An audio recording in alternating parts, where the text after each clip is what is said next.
பரிசுத்த நாமத்திற்கு ஸ்தோத்திரம் உண்டாவதாக. இன்றைய ஜீவ வார்த்தை நிகழ்ச்சியை கேட்டுக்கொண்டிருக்கும் அனைவரையும் கர்த்தருடைய பரிசுத்த நாமத்தினால் வாழ்த்துகிறேன், ஆசீர்வதிக்கிறேன். இன்றைய தின தியானத்திற்கு தேவன் கொடுத்த வேத பகுதி ஏசாயா தீர்க்கதரிசி எழுதின புஸ்தகம் 45ஆம் அதிகாரம், அதில் 22ஆம் வசனம். ஏசாயா 45:22. பூமியின் எல்லைகள் எங்கும் உள்ளவர்களே, என்னை நோக்கி பாருங்கள், அப்பொழுது ரட்சிக்கப்படுவீர்கள். நானே தேவன், வேறொருவரும் இல்லை. தேவன் ரட்சிக்கப்படுவதற்காக, அவரை நோக்கி பார்த்து ரட்சிக்கப்படுவதற்காக நம்மளை அழைக்கிறார். தேவனே ரட்சிப்பு, என் தேவனே ரட்சிப்பு அப்படின்னு நம்ம தேவனை நோக்கி பார்ப்பதற்காக இன்றைய தினம் அழைக்கப்படுகிறோம். இதை கேட்டுக்கொண்டு விசுவாசிகளே, இதுல பாருங்க, பூமியின் எல்லை எங்கும் உள்ளவர்களே. அப்ப நம்ம தான் பூமியின் எல்லை எங்கும் உள்ளவர்கள்னா நம்ம இந்த இடத்துல பூமியில இருந்தாலும் சரி, நம்ம யாரை நோக்கி பார்க்கணுமா? தேவனை நோக்கி பார்ப்பதற்காக நம்ம அழைக்கப்படுகிறோம். இன்றைய தினம் நம்ம தேவனை நோக்கி பார்க்கிறோமா? இல்லை, தேவனை நோக்கி பார்க்கிறோம் தான், எல்லாம் உண்மைதான். எல்லாம் ஆலயத்துக்கு போகிறோம், எல்லாம் பைபிள் படிக்கிறோம், ஜெபம் பண்ணுறோம், ஜெப கூட்டங்களை கலந்துக்கிறோம், எல்லாமே செய்யணும், அதெல்லாம் உண்மைதான்.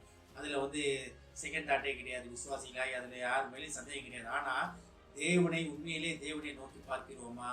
நம்ம ஆலயத்துக்கு போகிற வாரத்துக்கு ஒரு நாள் மட்டும் தேவனை நோக்கி பார்த்துட்டு அடுத்த வாரம்லாம் உலகத்தை நோக்கி பார்த்து கொண்டு இருக்கிறோமா? நம்மளை நாமே சோதித்து பார்ப்பதற்காக, சோதித்து நம்மளை நாமே நிதானித்து அறிந்து கொள்வதற்காக தேவன் நம்மளை அழைக்கிறார். ஏன்னா பைபிளில் பார்க்குறோம், நம்மளை நாமே சோதித்து நிதானித்து அறிந்து கொள்வதற்காக அப்படின்னு பைபிளில் நம்ம பார்க்குறோம். நம்ம அழைப்பு அதுதான். நம்ம அழைத்து சோதித்து அறிந்து நம்ம யாருடையவன், நம்ம எதற்காக அழைக்கப்பட்டோம். நேற்று தினம் பார்த்தோம், அழைப்பை பற்றி பார்த்தோம். அழைப்பையும் தெரிந்து கொள்வதிலையும் நம்ம புரிந்து கொள்ள வேண்டும் என்று பார்த்தோம். அப்போ நம்ம எதுக்காக தேவன் நம்மளை பேர் சொல்லி அழைத்தார், எதுக்காக நம்மளை உள்ளங்கையில் வரைந்து வைத்திருக்கிறார்னா, நம்மளை ரட்சிப்பதற்காக, ரட்சிக்கப்பட்ட பாதையிலே நடந்து இருக்கிறோமா என்பதை பார்ப்பதற்காக. ஆனால் தான் என்னை நோக்கி பாருங்கள், அப்பொழுது ரட்சிக்கப்படுவீர்கள். அப்ப நம்ம தேவனை நோக்கி பார்த்து ரட்சிப்பின் பாதையிலே ரட்சிக்கப்படுவதற்கு அழைக்கிறோம். தேவனை எப்படிக்காக நோக்கி பார்க்கணும்? நமக்காக ரத்தம் சிந்தி மறித்த தேவனை நோக்கி பாருங்கள். சிலுவையிலே நமக்காக உயர்த்தப்பட்ட தேவனை நோக்கி பாருங்கள். இதுதான் ஏசாயா தீர்க்க தரிசனமாக, உயிர்ப்பாட்டு சத்தியங்களே தீர்க்க தரிசனமாக சொல்லுகிறார். நோக்கி பாருங்கன்னா, சிலுவையிலே நமக்காக ரத்தம் சிந்தி மறித்த, நமக்காக சிலுவையிலே தூக்கி மறித்த, நமக்காக நமது பாவங்களுக்காக மரித்த தேவனை நோக்கி பார்க்க வேண்டும். இதுதான் நம்மளுடைய அழைப்பு. தேவனை நோக்கி பார்க்க வேண்டும். தேவனை நோக்கி பார்த்தா தேவன் நம்மளை குறித்த திட்டங்களை நம்மளிடத்தில் சொல்வதற்கு வல்லவராக இருக்கிறார். உங்களை குறித்து, ஒவ்வொருத்தரையும் குறித்து தேவனுடைய ஒரு திட்டம் உண்டு. நீ யாராக இருந்தாலும் சரி, எத்தனை இடத்துல இருந்தாலும் சரி, உங்களை குறித்த திட்டம், உங்களுடைய அழைப்பு மாறவே மாறாது. முதல் அழைப்பு என்னென்ன? நீங்க ரட்சிக்கப்படுவது, தேவனுடைய ரத்தத்தை புரிந்து கொண்டு சிந்தப்பட்டிருக்கிறதை புரிந்து கொண்டு ரட்சிக்கப்படுவதுதான் முதல் அழைப்பு. அந்த முதல் அழைப்புக்குள்ள நீங்க உட்காந்துட்டீங்கன்னா அதுக்குள்ள நிறைய அழைப்புகள் உண்டு. அதாவது ஒரு இது பார்த்தீங்கன்னா, ஒரு சப்ஜெக்ட் பார்த்தீங்கன்னா ஃபர்ஸ்ட் ஏன்னு போவாங்க. அந்த ஏ பின்னு வரும். அப்போ ஏ போட்டு அடுத்து சின்னு வரும். அப்போ அந்த ஏ தான் மெயின் சப்ஜெக்ட். அதுக்குள்ள இருக்கிறதுலாம் கிளை காரியங்கள். இதெல்லாமே நம்ம படிக்கிற எல்லாமே தாண்டி வந்திருக்கோம்.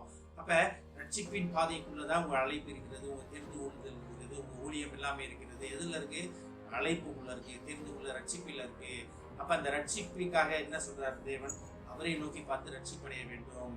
அப்ப தேவனை நோக்கி பார்த்து ரட்சிப்படைவதற்காக அழைக்கப்படுகிறோம். அந்த ரட்சிப்பு யாரால் கிடைக்கும்? நானே தேவன், நானே தேவன், என்னை வேறு ஒருவரும் இல்லை.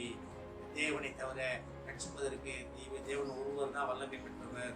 நம்மளை பழைய வாழ்க்கையிலிருந்து புதிய வாழ்க்கைக்கு நடத்துவதற்கு தேவன் ஒருவர் தான் வல்லமை பெற்றவர். ஆனால் தான் நானே தேவன், வேறு ஒருவரும் இல்லை அப்படின்றாரு. அதனால் தான் பூமி எங்கும் உள்ள ஜனங்களே, என்னை நோக்கி பாருங்கள். அப்ப ரட்சிப்பதற்காக, தேவனுடைய ரட்சிப்பை புரிந்து கொள்வதற்காக, கிடைப்பதற்காக, தேவனுடைய ரட்சிப்பை நம்ம பெற்றுக்கொள்வதற்காக, தேவனை நோக்கி பார்ப்பதற்காக அழைக்கப்படுகிறோம். இன்றைய தினத்துல தேவன் உங்களுக்கு சொல்ல ஆசைப்படுகிற ஒரு காரியம் தான், என்னை நோக்கி பாருங்கள். தேவனை நோக்கி பார்ப்பதற்காக நாம் ஆயத்தமாவோம். ஆமென். ஜெபிப்போம். எங்களை அதிகமாக சமர்ப்பணம் பண்ணுவோம். பிதாவே, நாங்கள் உண்மை நோக்கி பார்த்து ரட்சிப்பின் பாதையிலே நடத்தப்பட உதவி செய்ய முடியும்.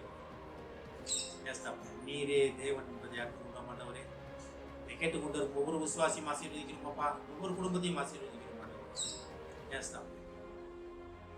குடும்பத்திலே படித்துவிட்டு வேலைக்காக காத்திருப்பவர்களை உங்களுக்கு தெரியுமாப்பா, ஏற்றதை ஏற்ற காலத்தில் தருவேன் என்று வாக்களித்த தாப்பனே, அந்த பிள்ளைகளுக்கு ஒரு நல்ல வேலையை ஆயத்தம் பண்ணி வைத்திருக்கிற வேலையை அந்த பிள்ளைகளுக்கு தாரும் ஆண்டவரே.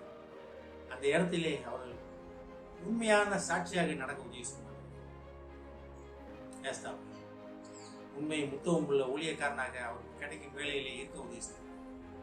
ஆசீர்வதிக்கிறோம். இயேசுவின் மூலமாய் கேட்கிற நல்ல பிதாவே, ஆமென். கர்த்தர் உங்களை ஆசீர்வதிப்பாராக.